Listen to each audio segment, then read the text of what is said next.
There's a new Netflix documentary series about Juan Gabriel. It's called Juan Gabriel, I Must, I Can, and I Will. The very first episode, it's called No Tengo Dinero, means I have no money. And Juan Gabriel is one of those artists that I have heard and seen my whole entire life through TV, but I never really knew about his personal life. And I never really got to sit down and listen much to his music. But after watching this documentary, which was 4 episodes, I mean there was some songs that I recognized but never knew the title of the song. But after watching the documentary, I was it was this week that I went on a tear like for about an hour or so, like listening to his music on Spotify.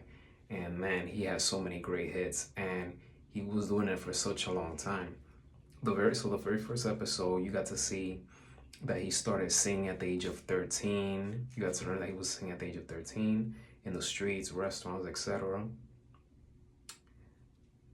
Adan Luna was the first stage name that he had before he switched it to Juan Gabriel. His real name is his government name is Alberto. Something I didn't know. There was a lot of things about Juan Gabriel that I didn't know. He went to jail during his teen years. He was in prison many times by the age of 20. About 4 times he was in prison by that time. A priest molested him when he was 13. Um, Enriqueta Jimenez was very big for Juan Gabriel because she was the one who discovered him, and she was the one who basically got Juan Gabriel out of prison.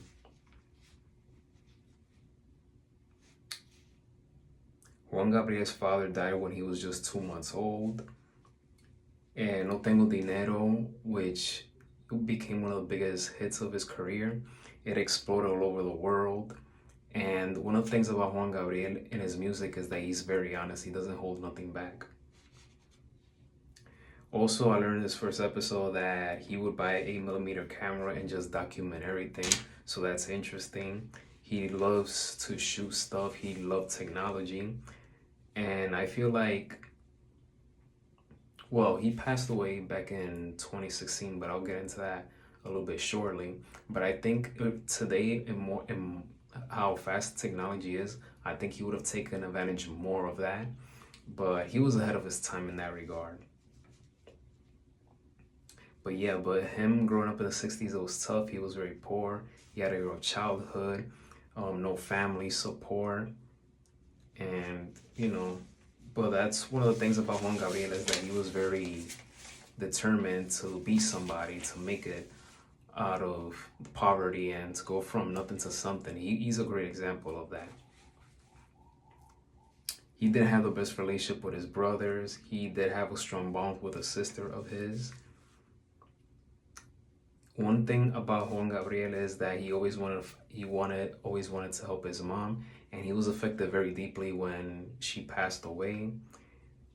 He was affected so deeply that he didn't even go to the funeral or the burial. So after his mom's passing, he always tried to find that motherly presence from older women, whether it's his manager or somewhere else, and that comes into play his relationship between manager with his relationship with manager Maria de la Paz. They were very, very inseparable when they used to work together. She was strict with him. She gave him the motherly love that he needed.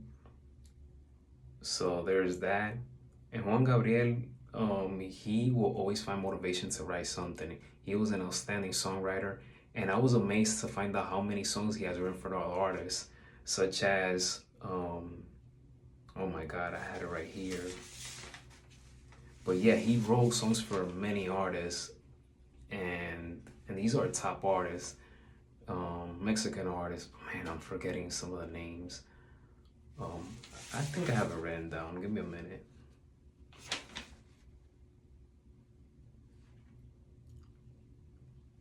Nah. Yeah, there's just so many. Um, I think Julio Iglesias was one of them. Rocio Ducal, a person that he always collaborated with. But Ana Gabriel, another one that he's written songs for. So he was a magician in that regard. Querida, oh, I'll never forget that song. That was anytime I think about Juan Gabriel, I think about Querida. Querida is one of the biggest hits of his career. Recuerdos Dos sold a lot of records. Is one of the most successful albums. Episode 2, Debo hacerlo means I must do it. In this episode, you got to see that he starts paying the price of having fame. He dealt with betrayal and harassment, but one thing about him is that he kept his emotions in check. No matter what the media said, the fans say, the newspapers that has written about him in a negative way, he always handled that well. And also in this episode, you see the struggle of lack of control over his music, over his catalog. He regretted signing a lot of things in the fine print. It started to bother him. He began to make demands to the record company. And also there were certain places that he would perform in certain arenas and certain places that they would boo him, they would throw stuff at him. But slowly, maturely, he started to win the fans over.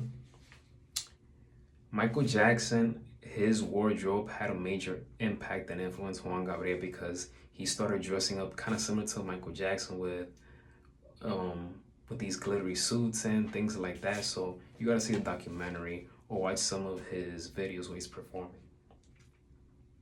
I like the fact that he built a music school for kids who didn't have nothing, who don't have nothing. He wanted to help and make a difference. And then once he became a father, fatherhood changed him forever. And Juan Gabriel, when he was little, he was affected for being sent to boarding school. So he made sure that when he became a parent, that he would give all of his attention, all his unconditional love, and protect his kids by any means necessary.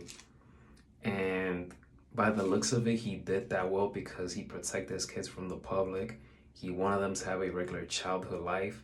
And therefore, he owned so many houses. So therefore, his kids could live in one house. And he just tried to find a way to avoid distractions and wanted to make them as comfortable as possible.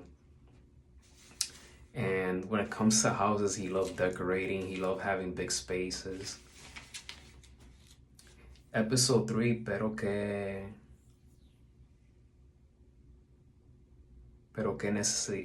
necesidad. This episode, it's one of the most, I could say, sad in a way in terms of the relationships that came to an end. His relationship with Maria de la Paz and Rocio Ducal came to an end. You know, when you reach a certain level of fame, you know, sometimes egos can get in the way. The workload becomes too much. Maria de la Paz and Juan Gabriel, they always loved each other till the end. But Maria, it got to a certain point in her career where she just got tired. She just wanted to lay low and you know, sometimes it gets to a point where you don't see eye to eye on a subject matter. So sometimes it's best to separate and go on separate ways. It happens. That's life. One of my favorite parts of this episode is when he throws his big birthday party, his 41st birthday in Acapulco, when Acapulco was the real deal in the 90s, and this was in 1991. He invited so many people, even Hollywood stars, to his birthday party.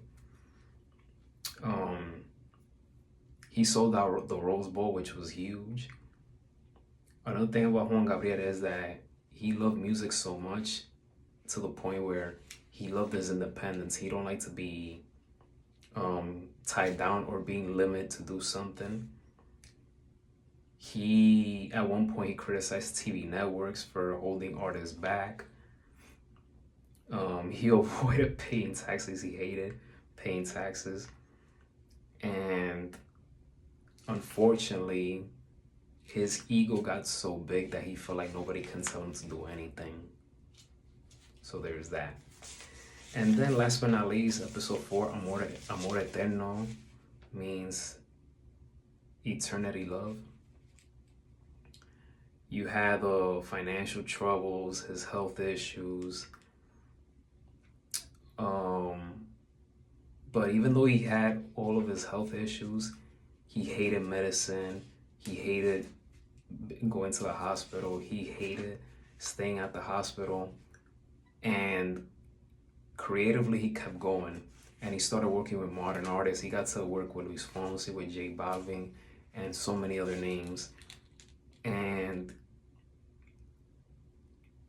one of the things that really stood out to me from this episode, and I had this quote attached to me after watching this part. After a performance, Juan Gabriel said, right at the end of the performance, he said, "Don't take life so seriously." Yes, we've heard it so many times, but that, when he said it, it did something to me that I say, you know what, whatever you do, Mike, just continue to do it with love. Don't over stress it. If you don't get something done, there's always the next day. But don't take yourself too seriously. Enjoy life. Enjoy your loved ones around you. It's not always about work, work, work, work.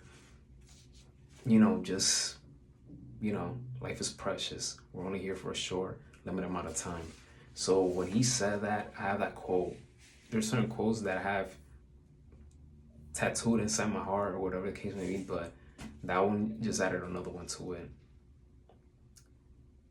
And Juan Gabriel, he died of a heart attack in 2016, in the summer of 2016. 2016 was a tough year for me because I lost my best friend that year. My grandfather from my father's side of the family died that year as well. You had Muhammad Ali's death that year. Juan Gabriel passed away that year. Jose Fernandez, former pitcher of the Marlins, died that year as well. 2016 was a rough year. There was some good things coming out of that, but for me it was mostly tough. And I remember the news of Juan Gabriel passed away, and it sent shock waves. And what's crazy about that is that Maria de la Paz, she was doing fine health-wise, but when she learned that he passed away, she landed in the hospital and she died about like a month later or so. So that is crazy.